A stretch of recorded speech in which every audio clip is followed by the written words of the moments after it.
ब्रह्मचर्य सिर्फ वाणी का, सिर्फ आँखों का ही तो नहीं है ना। अगर साधना चल रही है और नाइटफॉल हो जा रहा है तो उसका कार्ड मेरा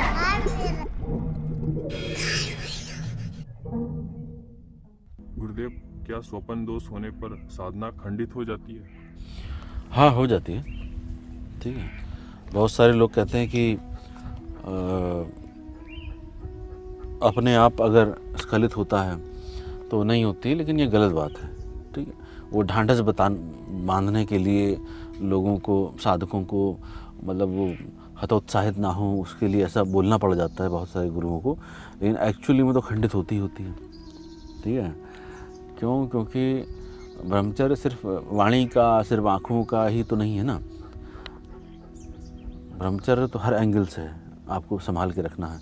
यानी सिर्फ मटेरियल लॉस ना हो रहा हो, ऐसा नहीं है। आपका ऊर्जा ह्रास हो रहा होता है, तो ऊर्जा ह्रास होने से बचाना है। यानी कि आपने अगर स्पर्श भी कर लिया किसी को तो भी ऊर्जा खंडित हो गई।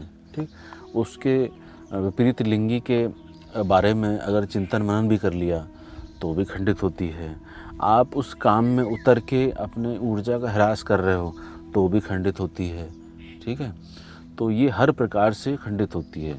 लेकिन जब आपका प्रश्न है कि नाइटफॉल के अगर साधना चल रही है और नाइटफॉल हो जा रहा है तो उसका कारण भी ये होता है कि जब आप साधना कर रहे होते हैं तो जब हर तरफ बैरिकेडिंग करती है, कोई किसी से बात नहीं कर रहे, किसी से देख नहीं रहे, स्पर्श नहीं कर रहे, इंटरनेट मोबाइल में ऊर्जा ह्रास नहीं हो रही है, तो फिर अंदर जब ऊर्जा बनने लगती है तो उसके विकिरण के कुछ केंद्र हैं जहाँ सबसे ज़्यादा वीकेस्ट पॉइंट होगा, वहाँ से ब्लास्ट हो जाएगा, बांध वहाँ से टूट जाएगा। तो सबसे वीकेस्ट पॉइंट मनुष्य का क्या है? वो काम केंद्री है। ठीक है, तो वो काम केंद्र पर जीवित ही रहता है, उसको उसके अलावा और कुछ पता भी नहीं होता है।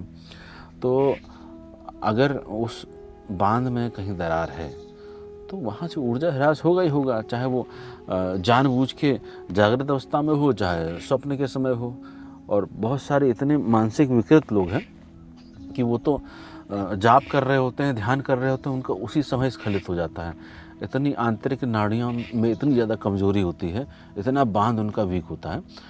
और बांध भी क्या, वो मानसिक विकृति है और कुछ नहीं है। कि और ये दोनों तीनों एक ही कैटेगरी है। मतलब अगर आप अपने आप को इस दृढ़ संकल्प से नहीं रोक पा रहे हो कि भैया मुझे इस तरफ नहीं बहना है जागृत अवस्था में, और फिर आप किसी के साथ काम में उतर जा रहे हो, उस आवेश को, उस ऊर्जा को नहीं दिशा दे पा रहे हो दूसरी, तो फिर आपकी साधना तो खंडित है ही है। लेकिन आपका ये दर्शाता है कि आपकी अंदर भीतर कितनी विकृति है कि आप बोलने को कुछ भी बोल दो, लेकिन जब एक पॉइंट आया जहाँ पर आपका कंट्रोल होना चाहिए था, वहाँ पे आपने कोई कंट्रोल नहीं है।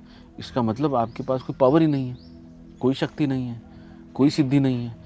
भाई होता तो आप रोक लेते ना। आपके सारी सिद्धियाँ मानसिक हैं भाई। मानसिक अगर आपके पास उतनी क्षमता ही नहीं है कि आप रोक पाओ अपने आप को काम केंद्र की तरफ बहने से, तो इसका मतलब आप मानसिक रोगी हो। और ऐसे लोगों का मानसिक उपचार कराना बहुत ज़रूरी है।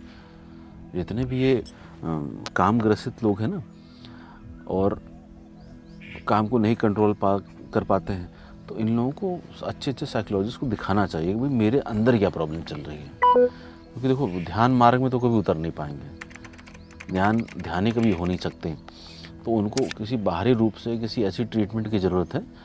तो अब जैसे बहुत सारे लोग आते हैं, हमें सिद्धि नहीं हो रही, हमें सिद्धि नहीं हो रही। आपने कहा सिद्धि हो जाएगी। आप जो साधक की जो मिनिमम रिक्वायरमेंट है वही आप पूरी नहीं कर रहे हो, तो ईश्वर भी आके कोई सिद्धि नहीं प्रदान कर सकता है। तो ये कुछ चीज़ें मिनिमम रिक्वायरमेंट है। अपनी वाणी पर संयम करना, अपनी ऊर्जा पर संयम करना, अपने भोजन पे संयम करना, ये सब उत्तेजक चीज़ें खाएंगे तो आपकी उत्तेजना वैसे ही बढ़ेगी। फिर उसके बाद जब ये तो फिजिकल हो गया, मतलब जागृत अवस्था में, फिर क्या होगा कि मान लीजिए आप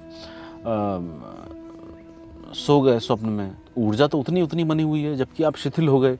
मतलब फिजिक आपने लुढ़का दिया और ऊर्जा तो उतनी बनी हुई है ना जितनी आपको साधना काल में बन रही थी।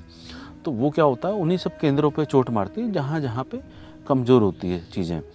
तो नीचे मूलाधार ही कमज़ोर है सबका, तो वहाँ पर उस मोमेंट पे आपका यहाँ पे जो कचरा भरा पड़ा है, आपकी देखी हुई पौन, आपके स्वप्न, आपकी मूवीज़, किताबें, वो सब यहाँ से कनेक्ट होकर नीचे की तरफ बहा हो जाता है और वो सब ऊर्जा ख़त्म हो जाती है और ग्लानि का भाव भी आता है।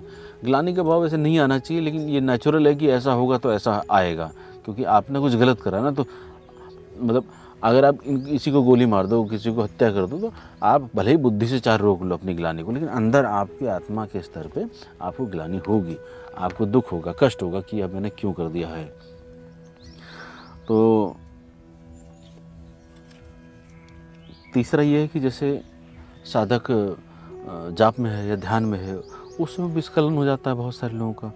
तो उस समय भी वही है कि भाई वो प्रयास कर रहा है किसी मंत्र को जाप करने का, ध्यान में उतरने का या कुछ करने का, और उस समय उसका जो बाहरी मन है वो शांत पड़ता है, शिथिल पड़ता है, और भीतरी मन में जो पड़ा है वो सामने प्रकट हो जाता है।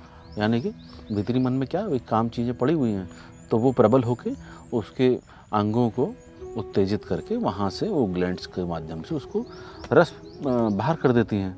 तो तीनों ही चीज़ें आपके ब्रह्मचर्य को खंडित करती हैं।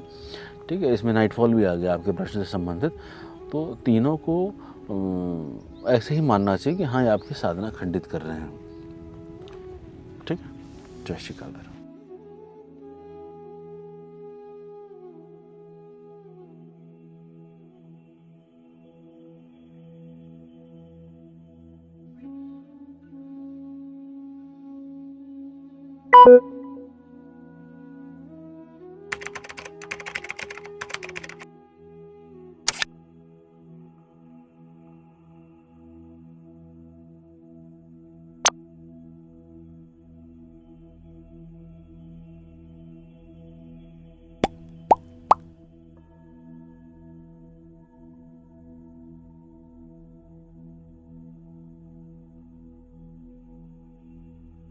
सभी के रोंगटे खड़े हो गए उसको देखते ही। उसका एक प्रयोग है मंत्र के साथ, वो जब मैं साधकों को देता हूँ तो उस मंत्र के साथ प्रयोग भी बताता हूँ कि आप उस दंड को पकड़ के, जैसे भैरव दंड है, उस दंड को पकड़ के ऐसे 3 बार उस मंत्र का उच्चारण करके अगर आपने 3 बार उस स्थान पर ठोक दिया तो समझ लीजिए 20, 50, 100 किलोमीटर दूर तक उसके उच्चारण से और उस ठोक से पड़ने वाली चोट उस धरती के भीतर ही नहीं, ऊपर के भी शक्तियों को सफाई कर देती है। To talk to Gurudev Ji, open Google Play Store. Now search Call Me 4 application and download it. Now register your profile and recharge it. Now search for Shri Taramani Ji and directly talk to Gurudev Ji and solve your problem.